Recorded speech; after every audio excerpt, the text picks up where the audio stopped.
Hi tout le monde, j'espère que vous allez bien et aujourd'hui je vais pas vous raconter une légende ou un mystère, mais une découverte bien réelle qui a révélé une histoire assez sombre.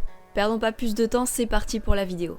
Tout commence le 8 septembre 1995. L'archéologue américain Johann Reinhardt, accompagné d'un guide péruvien Miguel Zarate, ou Miguel, je suis pas sûre de la prononciation, vise le mont Ampato à la recherche de vestiges incas. Autant vous dire qu'ils n'ont pas du tout été déçus. À plus de 6300 mètres d'altitude, les deux hommes font la découverte d'une jeune momie inca congelée depuis plus de 500 ans.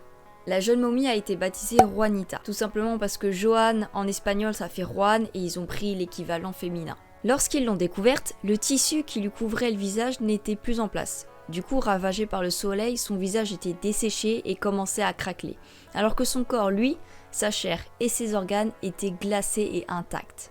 Mais attendez, ça c'est que le début, parce que cette découverte, comme je vous l'ai dit plus tôt, va amener à une histoire assez sombre. Tout d'abord, une petite précision s'impose. Juanita est une momie naturelle, c'est-à-dire qu'elle n'a pas été enveloppée ou autre comme les momies égyptiennes qu'on connaît. Qui plus est, elle fait partie des momies les mieux conservées au monde. Maintenant revenons à nos moutons. Au moment de sa mort, Juanita avait entre 12 et 14 ans, ce qui est très jeune. Elle aurait vécu vers 1450 et concernant les circonstances de sa mort, c'est là qu'est toute l'histoire. Cette petite fille aurait été sacrifiée par les Incas lors d'une cérémonie nommée Capa Cocha. Il s'agit d'un rite sacrificiel important chez les Incas, impliquant le sacrifice d'enfants considérés comme très beaux et en bonne santé.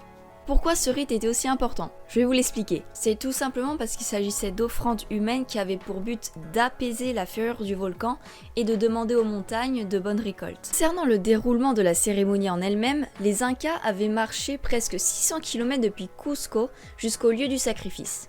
L'enfant sacrifié était accompagné d'une partie de sa famille qui le prenait comme un honneur de sacrifier leur enfant. Dit comme ça fait pas très sain d'esprit, je vous l'accorde. Des gens du village accompagnaient aussi l'enfant.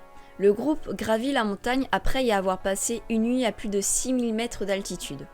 Dans le cas de Juanita, on pense que seuls les prêtres et la jeune fille sont montés vers le sommet. Comme le corps et les organes de la momie sont très bien conservés, des scientifiques ont pu pratiquer une autopsie afin de connaître un peu mieux les circonstances de sa mort. Après la cérémonie, Juanita est totalement affaiblie par la montée, le froid et en plus de ça, elle est anesthésiée par les feuilles de cola et par la chicha. Alors non, il ne s'agit pas de la chicha que vous avez en tête là, que vous connaissez. En réalité, c'était une boisson alcoolisée faite à base de maïs. Ensuite, la jeune fille a été sacrifiée avec un bâton qui lui a donné un violent coup sur la tête et on pense qu'elle n'a pas souffert. Pour finir, elle a été enterrée à 4 mètres de profondeur en position fétale en étant entourée de divers objets comme des statuettes, de la poterie, des feuilles de coca ou encore des os de lama. Oui, des os de lama. Me demandez pas pourquoi. Aujourd'hui, la jeune fille des glaces est conservée dans un caisson à moins 20 degrés dans le musée Centarios Andinos situé à Arequipa.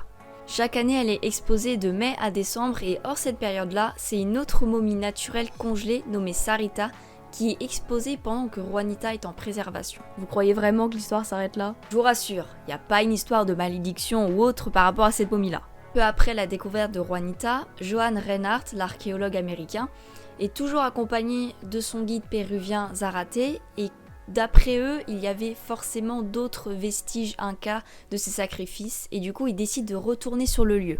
Et ils ont eu raison. Ils ont retrouvé d'autres corps d'enfants, garçons et filles qui ont été offerts en sacrifice comme Juanita. Et voilà, c'était donc l'histoire de Juanita et des enfants incas sacrifiés. J'espère que cette vidéo vous a plu, n'hésitez pas à donner votre avis dans les commentaires, à liker la vidéo et à vous abonner si ma chaîne vous plaît. Et moi je vous dis à la prochaine, bye!